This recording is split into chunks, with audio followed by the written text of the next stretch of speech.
out, son. Check this out, son.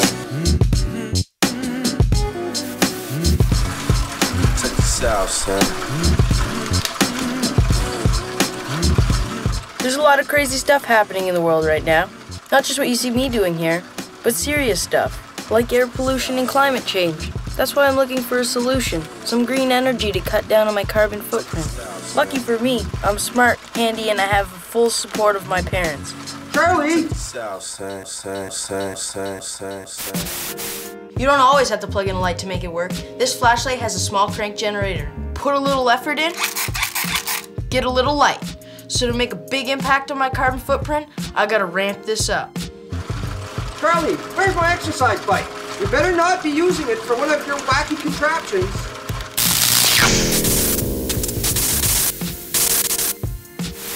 Okay, so my bike generator has a few flaws. Dad says he's gonna take all the junk to the landfill at the Fredericton Region Solid Waste. I'm going with him. Take a look around, maybe find a few new parts. The good news is, you get to come with me. Here we are at the Fredericton Region Solid Waste, the landfill that takes the garbage from Fredericton and the surrounding communities. This place is amazing. Every year, they take about 80,000 tons of garbage, 6,000 tons of recyclables, and 6,000 tons of construction and demolition materials. They separate out as much recyclable material as possible, and the rest goes into the landfill. Materials like food waste, lawn clippings, and leaves, once they go underground, the stuff starts to decompose. In a landfill, the waste is buried and materials break down and decompose. When this happens, methane gas is produced. You cannot see or smell methane, but at the landfill, it combines with numerous trace gases and it smells like sulfur. Landfills are greenhouse gas emitters, giving off tons of methane each year. So I asked if there was anything a landfill could do to reduce emissions. These tubes are the wells drilled into the older landfill to capture the methane before it escapes into the atmosphere. Now when they prepare a new landfill site called a cell, they build a whole network of wells to collect the gas. The cells are constructed using clay, a natural barrier to keep the garbage from getting into the surrounding soil and water.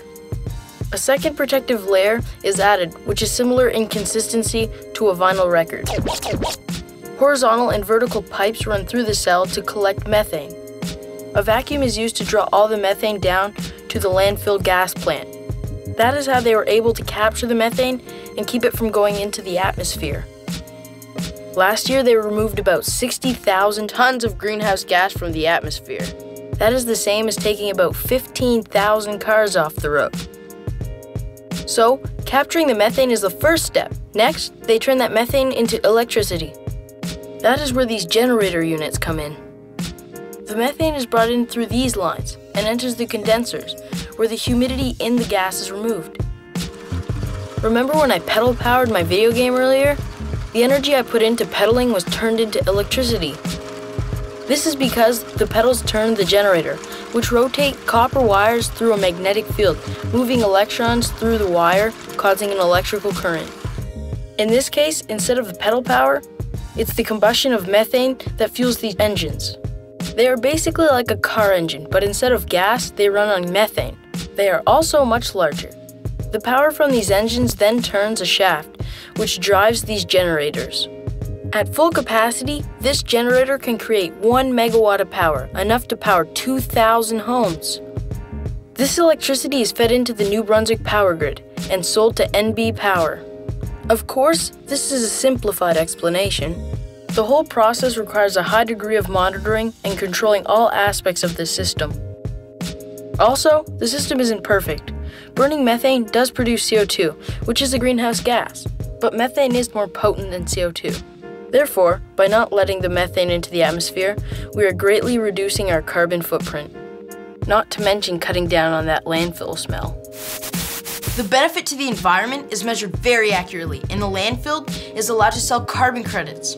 These are credits that other companies purchase to help offset their own greenhouse gas production. So there you have it, from garbage to electricity and helping fight climate change along the way. Who would have thought that you can harness the gases from the garbage at the landfill to generate electricity? Well, I guess the Fredericton Region Solid Waste did. It's good to know that there's something great happening in our own backyard. What'd you guys think? I thought this experience was very inspiring. Wait till you see what I do next.